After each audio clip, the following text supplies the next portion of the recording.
এই বছরটা সাকিব ফাটিয়ে দেবে নিশ্চিন্তে। সাকিবের চাহিদা বর্তমানে সবার তুঙ্গে, একথা অস্বীকার করতে পারবে না কেউ।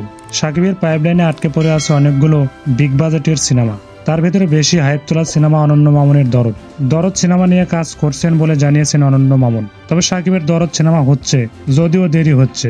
বিগ আপডেট না আসা পর্যন্ত অপেক্ষা ছাড়া উপায় নাই। অবশ্য ভারত থেকে নায়িকা সিলেক্ট করা হয়েছে বলে জানা যায়। সামনের সিনেমাগুলোতে সাকিব ফাটিয়ে দেবে আমরা নিশ্চিন্তে বলতে পারি। দরদ দেখে মানুষের ভালোবাসা জয় করবে অনন্য মামুন।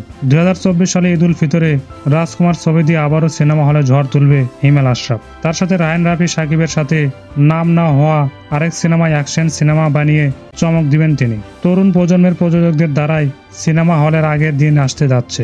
তাই সাকিব খানকে অনেক ভেবে চিন্তে কাজ করতে হবে, কারণ বর্তমানে অনেক তরুণ প্রজন্মের মেধাবী পরিচালক আছে বাংলাদেশে। তাই কারো উড়ো কথায় মজে না গিয়ে ভালো গল্পের ওয়েট বুঝে কাজ করতে হবে।